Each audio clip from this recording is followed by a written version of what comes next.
మరో breaking news చూస్తున్నాం. కాంగ్రెస్ లో చేరిన బీఆర్ఎస్ ఎమ్మెల్యేలకు తెలంగాణ శాసనసభ కార్యదర్శి నరసింహాచార్యులు నోటీసులు పంపారు. బీఆర్ఎస్ వేసిన అనర్హత పిటిషన్ ఆధారంగా నోటీసులు పంపించారు. అయితే ఈ నోటీసులపై వివరణ ఇచ్చేందుకు సమయం కావాలని ఎమ్మెల్యేలు కోరారు.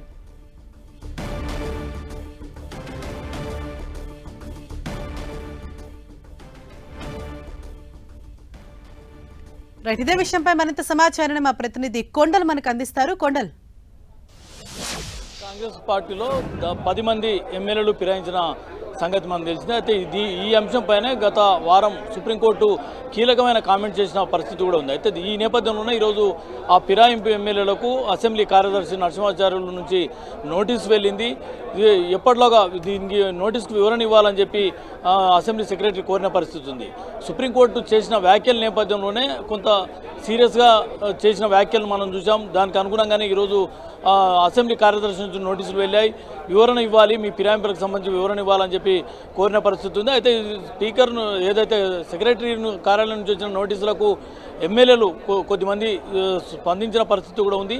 అంటే దీనిపైన మేము మరికొంత సమయం కావాలని కోరామని చెప్పి కూడా కొందరు ఎమ్మెల్యేలు చెప్పిన పరిస్థితి. మొత్తం చూసుకుంటే ఈ 10 మంది ఎమ్మెల్యేలకు నోటీసులు, అసెంబ్లీ కార్యదర్శి నోటీసులు వెళ్ళడం అన్నది ఇప్పుడు మరోసారి హాట్ టాపిక్గా మారింది. దీనిపైన ఇప్పటికే మరోవైపు బీఆర్ఎస్ ఖచ్చితంగా ఉప ఎన్నికలు వస్తాయి ఆ స్థానాల్లో అని చెప్పి బాటంగా హాట్ కామెంట్స్ చేస్తున్న పరిస్థితి ఉంది. ఈ నేపథ్యంలోనే తాజాగా సుప్రీంకోర్టు ఇచ్చిన హాట్ కామెంట్స్, ఈ నేపథ్యంలోనే ఈరోజు అసెంబ్లీ కార్యదర్శి నుంచి నోటీసులు వెళ్ళడం అన్నది ఇప్పుడు రాజకీయంగా ఒక హాట్ టాపిక్గా మారిన పరిస్థితి అయితే కనిపిస్తుంది. కొండల్, దీనిపైన అంటే ఎమ్మెల్యేలు ఏ విధంగా రియాక్ట్ అయ్యారు? దీనిపైన ఎమ్మెల్యేలు అయితే కొంత 3-4 ఎమ్మెల్యేలు రియాక్ట్ అయ్యారు. తమకు నోటీసులు వచ్చిన మాట వాస్తవమే, కాకపోతే మేము వివరణ నోటీసు కార్యదర్శి నుంచి వివరణ కోరారు. ఆ వివరణకు మేము సమాధానం ఇస్తూ మాకు మరికొంత సమయం కావాలని చెప్పి కోరామని చెప్పి చెప్పిన పరిస్థితి. అయితే సమయం ఎప్పటిలోగా సమయం అని ఏమన్నా టైం బాండ్ ఏమన్నా అడిగారా, లేకపోతే మీరేమన్నా పెట్టారా అని చెప్పి కూడా ప్రస్తావించిన సమయంలో మేము టైం బాండ్ ఎక్కడలే, మాకు మరికొంత సమయం కావాలని మాత్రం మేము సెక్రటరీని కోరామని చెప్పి చెప్పిన పరిస్థితి ఉంది. మరికొంతమంది ఎమ్మెల్యేలకు ఇంకా నోటీసులు అందాల్సి ఉంది. మొత్తానికైతే 10 మంది ఎమ్మెల్యేలకు అయితే అసెంబ్లీ కార్యదర్శి నోటీసులు అయితే ఇష్యూ అయినవి. Sandhya. Right, thank you Kondal.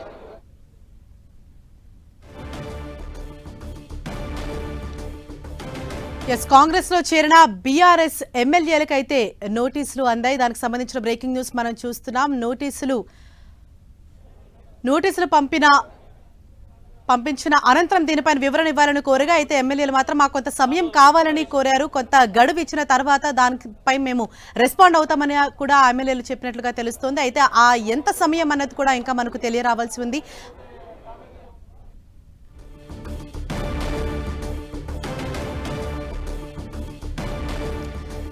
మరిన్ని అప్డేట్స్ తెలుసుకుందాం. మా ప్రతినిధి కొండల్ మనకు అందుబాటులో ఉన్నారు. కొండల్, ఏదైతే పార్టీ మారిన ఎమ్మెల్యేలకు సంబంధించి వారికి ఇప్పుడు నోటీసులు అందాయో, అంటే నోటీసులు ఇష్యూ చేసింది కూడా గవర్నమెంటే కాబట్టి, అంటే ఏ విధంగా చూడాలి, ఓవరాల్ గా ఎటువంటి చర్చ జరుగుతోంది పార్టీలో? ఖచ్చితంగా ఈ అంశం సీరియస్ అంశంగానే భావించాల్సి ఉంటుంది. ఎందుకంటే 10 మంది ఎమ్మెల్యేలు బీఆర్ఎస్ నుంచి కాంగ్రెస్లోకి ఫిరాయించారు. ఈ 10 మందిపై కూడా మొదట 3 కడియం శ్రీహరి, అదేవిధంగా తెల్లం వెంకట్రావు, తర్వాత 3 దానం నాగేందర్, ఈ 3 పైన సుప్రీంకోర్టుకు వెళ్ళిన పరిస్థితి ఉంది. మిగతా 7 పైన కూడా సుప్రీంకోర్టుకు వెళ్లేందుకు బీఆర్ఎస్ సిద్ధమవుతుంది. అయితే తాజాగా సుప్రీంకోర్టు సీరియస్ కామెంట్ చేసిన పరిస్థితి ఉంది.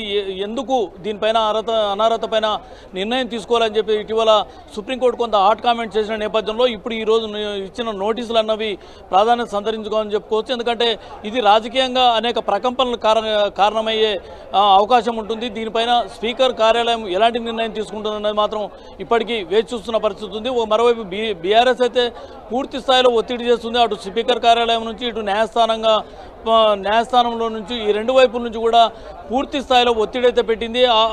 ఎమ్మెల్యేలపై, ఎవరైతే బీఆర్ఎస్ నుంచి వెళ్ళిన ఎమ్మెల్యేలపై అనర్హత వేటు వేయాలన్నది ప్రధానంగా బీఆర్ఎస్ టార్గెట్గా పెట్టుకున్న నేపథ్యంలో దానికి అనుగుణంగానే సీరియస్ యాక్షన్ ప్లాన్తో ముందుకెళ్తున్న పరిస్థితి ఉంది. ఈ నేపథ్యంలోనే ఈరోజు నోటీసులు అన్నవి కొంత సీరియస్ అంశంగా మారినాయి. దీనిపై ఎమ్మెల్యేలు వివరణకు సంబంధించి మరికొంత సమయం కావాలని కోరిన పరిస్థితి ఉంది. అయితే దీంట్లో ఎలా ముందుకెళ్తారు, ఇప్పటికిప్పుడు యాక్షన్ ఉంటే పరిస్థితి ఉంటుందా అంటే లేదని చెప్పవచ్చు. ఎందుకంటే ఇదంతా స్పీకర్ పరిధిలోని అంశం అంశంగా ఉంటుంది కాబట్టి తుది నిర్ణయం స్పీకర్ తీసుకోవాల్సిన అవసరం ఉంటుంది.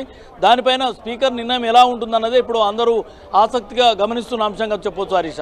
కొండలు ఖచ్చితంగా అంటే బీఆర్ఎస్ వేసిన అనర్హత పిటిషన్ పైన ఎమ్మెల్యేలకు ఏదైతే నోటీసులు అందాయో దీనిపై ఇప్పుడు బీఆర్ఎస్ పార్టీలో ఎటువంటి చర్చ జరుగుతోంది, ఏమంటున్నారు?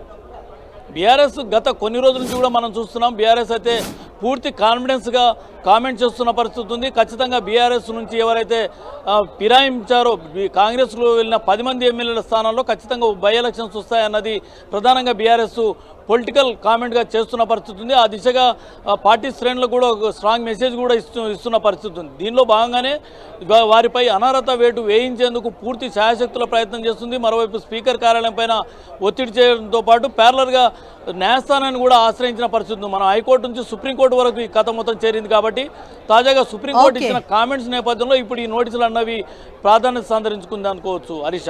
Thank you Kondal.